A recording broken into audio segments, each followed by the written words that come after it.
It started with a job offer unlike any other.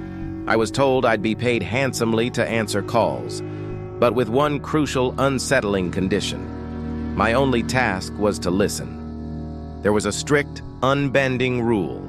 I was never to speak. Not a whisper, not a cough, not even a sigh. Breaking this rule meant immediate, irreversible termination. The building itself hummed with a deep, unnerving buzz, a low thrum that seemed to vibrate in my bones. It was an unsettling atmosphere, heavy with an unspoken dread. The call center was quiet, yet never truly silent. A constant, low murmur of desperation seeped from the phones, a symphony of human anguish. Anonymity was enforced with chilling precision. No names were exchanged, no conversations allowed between us. We were all assigned identical, featureless masks. These masks were sleek, corporate, and utterly devoid of personality. They covered us from forehead to mouth, erasing any hint of individual identity. The callers were always desperate. Their voices were a tapestry of cries, pleas, frantic whispers, and raw, guttural screams for help. Consistent themes emerged from their terror. They were lost. Something was always outside, and they desperately needed someone to intervene. We, the listeners, offered no response. The callers were ignored, their pleas echoing into a void of deliberate silence. Our supervisors, or assessors as they called themselves, explained it away as an experiment. We were told it was a test of human endurance, a study in resilience. My motivation was simple and desperate.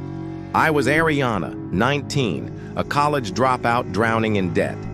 This job was my only way out. Mabel, a friend from my past, had given me the lead. She was always vague about her own work, but her sudden affluence spoke volumes. The hiring process was bizarrely brief. They asked only 2 questions. Do you break under pressure? And do you know anyone else who needs work? There was no background check, no references. The operational rules were rigid. Punctuality was paramount. The mask was mandatory, and personal identification was forbidden. Above all, no speaking to the callers. My routine quickly became a grim ritual. I arrived at 6:45 a.m. and my phone activated precisely at 7 a.m. A blue light indicated waiting. A red light meant a call was connected.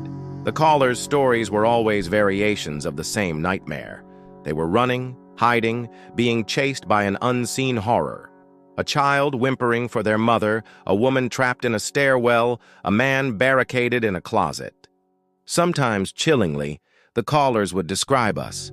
They'd mention a mask or black gloves, as if they could see into our silent, sterile world.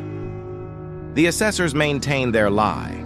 These callers were simulations, they insisted, designed to test our resilience and mental strength. But my skepticism grew with each passing hour.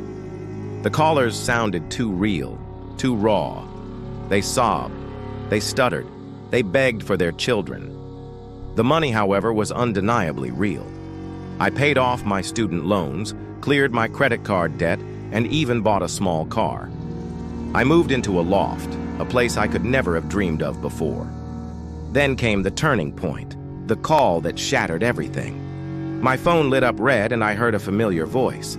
It was Mabel. My breath hitched. Without thinking, a single desperate whisper escaped my lips. Mabel. Her reaction was immediate and terrifying. She recognized my voice, then a chilling, manic laugh erupted from the phone. It was a sound of pure, unadulterated madness. HR appeared within minutes. They confirmed my rule-breaking with cold, clinical precision. My termination was immediate. The moment I stepped out, the truth slammed into me. The calls were real. They were never simulations. Then I saw her. A grotesque, distorted creature, vaguely resembling Mabel, shambled towards me. It was a nightmare made flesh. My phone and internet services were cut off instantly. I was isolated, unable to contact anyone, trapped in a digital void. A horrifying realization dawned. My own calls, my own desperate pleas, were now being routed back to the silent call center. A new, terrifying theory began to form in my mind. Getting a worker to respond, to break their silence, made the creature move on. It was a twisted form of release. My new mission became clear, forged in terror and guilt. I would expose this place, end this horror for Mabel and for all the others.